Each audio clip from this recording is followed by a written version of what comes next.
അതിനിർണായകമായ നിമിഷത്തിൻ്റെ ചരിത്ര മുഹൂർത്തത്തിൻ്റെ തൊട്ടരികെ നിൽക്കുമ്പോൾ മിനിസ്റ്റർക്ക് എന്താ തോന്നുന്നത്? അത്യന്തം ആഹ്ലാദവും അതിലേറെ അഭിമാനവും അതിലേറെ ആവേശവും ഉണ്ടായിരിക്കുന്നു. ഏതാനും മിനിറ്റുകൾക്കകം നമ്മുടെ എല്ലാ പ്രധാനപ്പെട്ട അതിഥികളും എത്തിച്ചേരും. ബഹുമാനപ്പെട്ട മുഖ്യമന്ത്രി കൃത്യസമയത്ത് തന്നെ എത്തിച്ചേരും. യൂണിയൻ മിനിസ്റ്റർ അവിടെ എത്തിച്ചേർന്ന് കഴിഞ്ഞിട്ടുണ്ട്. കരാറാണി ഇപ്പോൾ ലാൻഡ് ചെയ്ത് കഴിഞ്ഞിട്ടുണ്ട്. മറ്റ് മന്ത്രിമാരെല്ലാം ഇപ്പോൾ എത്തിച്ചേരും. മറ്റ് ഞങ്ങൾ ക്ഷണിക്കപ്പെട്ട അതിഥികളെല്ലാം തന്നെ എത്തിച്ചേരും. വന്നുകൊണ്ടിരിക്കുന്നു ബഹുജനങ്ങളാകെ. അപ്പോൾ വേദിയിലേക്ക് നോക്കുമ്പോൾ, സദസ്സിലേക്കൊക്കെ നോക്കുമ്പോൾ നമുക്ക് കാണാം പൊതുജനങ്ങളുടെ വികാരം എത്രത്തോളമുണ്ട്. കൂടുതൽ പേര് പാസ് ചോദിച്ചൊക്കെ വരികയാണ്.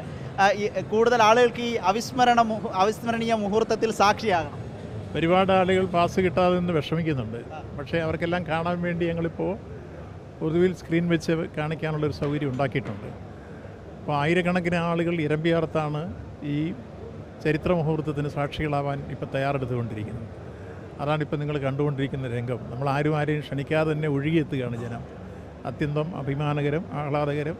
അതിലേറെ കഴിഞ്ഞ ദിവസം സാൻ ഫെർണാണ്ടോ വന്നപ്പോൾ പച്ച കൊടി വീശി അതിനെ ബെർത്തിലേക്ക് അടുപ്പിക്കാൻ പച്ച കൊടി വീശി കൊടുത്തത്. അതൊക്കെ ചെയ്യുമ്പോൾ നമ്മുടെ കേരളം മറ്റൊരു തലത്തിലേക്ക് മാറുന്നു എന്ന തോന്നൽ ഉള്ളിലുണ്ട്.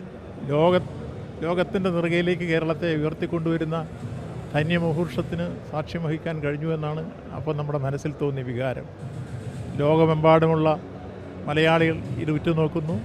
മാനവരാശിയാകെ ഇത് പ്രതീക്ഷയോടെ നോക്കുന്നു. അപ്പോൾ ആ ചരിത്ര നിമിഷത്തിന് ഇന്നലെ വിഴിഞ്ഞം തീരം സാക്ഷ്യം വഹിച്ചു.